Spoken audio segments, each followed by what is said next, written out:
Мы женщины Украины. Мы благословили наших мужчин на защиту нашей земли. Мы уже вывезли наших детей в безопасное место. Генофонд нашей нации защищен. Мы присоединяемся к мужчинам и украинской армии. Мы будем уничтожать врага на каждом сантиметре украинской земли. В каждом нашем городе, в каждом селе, в лесу и в поле. За каждого ребенка, женщину, старика, разрушенный дом, улицу, даже сарай. Мы будем вас отстреливать, как бешеных собак. Слава Украине! Смерть ворогам! Okay, on this International Women's Day, that's the scariest thing that I've seen. Obviously, an incredibly intimidating display there from, look, jokes aside, they are facing an ongoing invasion of their country. They are showing an incredible amount of bravery and grit and more besides in fighting against it. If you're on the podcast and you couldn't actually see the subtitles, it was a group of Ukrainian women in full like military gear talking about how they've gotten their kids out of the country, so they are now freed to do whatever it is they need to do to shoot the Russians like rabid dogs. So look, Russia is facing a lot. Those women, but also bad news. On Monday, this is major breaking news. Just yesterday, we found out intelligence officials in Ukraine claimed that Russian General Major Vitaly Gerasimov, the deputy commander of Russia's 41st Army Ground Forces, had been taken out near the city of Kharkiv. So that would be the second general that is widely believed to have died in action in Ukraine following the deputy commander of Russia's 41st Army, who was killed late last month. This is less than 2 weeks, and two generals at least alleged to have been killed. Some people watching this might question, is it common to lose generals routinely in war? No, generally it isn't. Generally they are protected, but there have been a lot of failures in terms of the ability to disseminate information amongst Russian soldiers, the ability to coordinate movements, and it is apparently making their military leadership open to reprisal attacks. And it's starting to add up, David.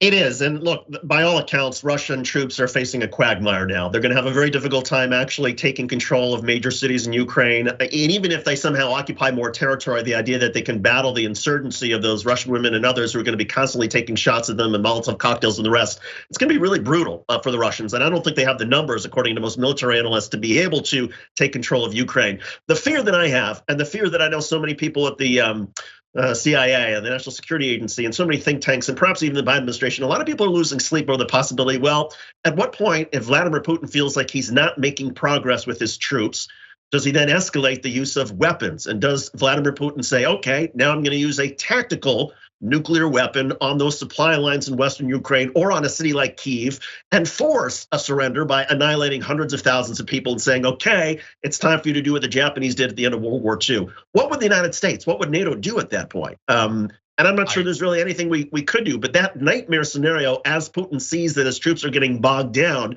I think it becomes more frightening and perhaps even more realistic. That is certainly terrifying. You raise, let's pause for a second on the question that you raised. What exactly would the US or NATO do in response to that? I mean, it has obviously been a great many decades since the world has had to contend with a world power that felt free to use nuclear weapons. That was us, by the way, in case you don't know. If I find it to be, it is so shocking in its implications that I can't even grapple with the possibility. But if they were to do that, I mean, the idea is that if you use nuclear weapons, you would incur the nuclear retaliation of other countries.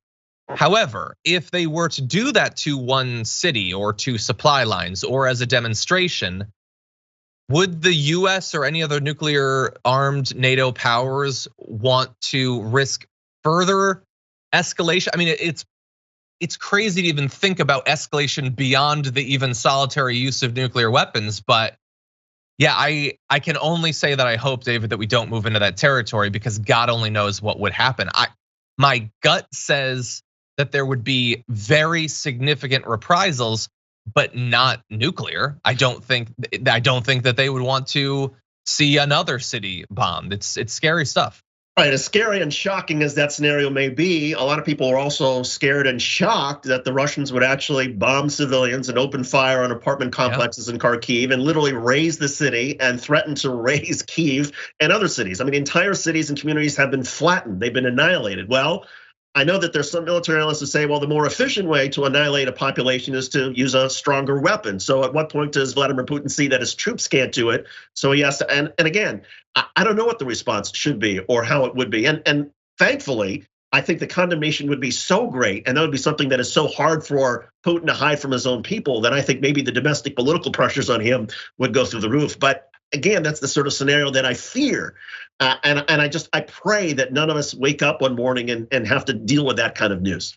Yeah, and I'm glad that you point out, by the way, that there is definitely something about it in terms of the the capability for devastation. I mean, not just the fact that it is a nuclear weapon, but even the limited world experience we have of their use is nothing like what we have today. The weapons we have are far, far, far orders of magnitude more devastating. But they're accomplishing quite a bit of the same goal just over time, with a number of different weapons being used, a number of different attacks. The civilian casualties are moving up. We talked about the show yesterday.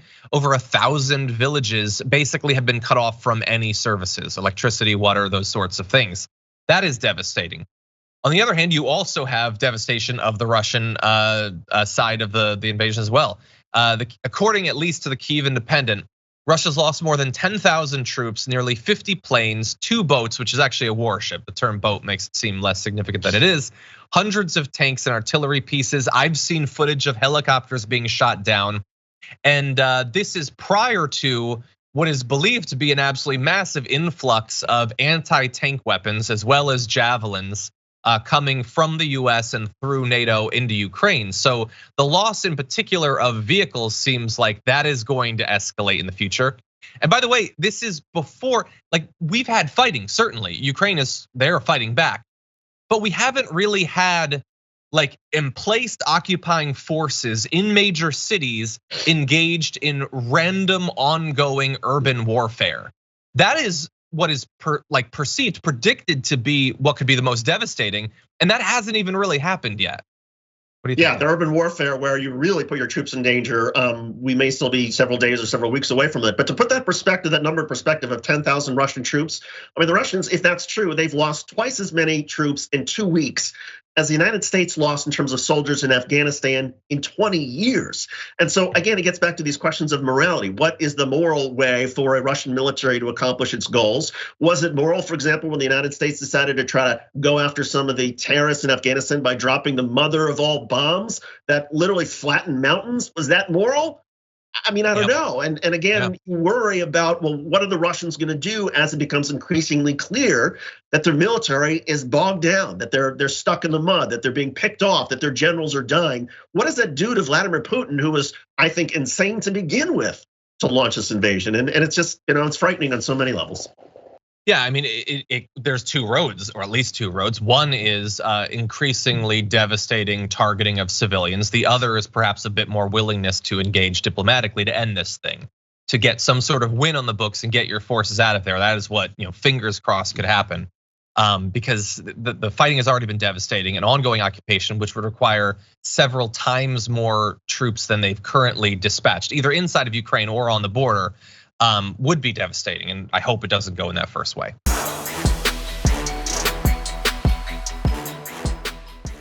Check out the Damage Report podcast each day, wherever you get your podcasts, whether Pocket Casts or Stitcher or iTunes. You can join me as I give you the news and stories you want, with a range of co-hosts and interview guests jumping in on the fun each day. Again, that's the Damage Report, wherever you get your podcasts. And if you get them at iTunes, don't forget to rate and review. Sometimes I'll read them live on the show.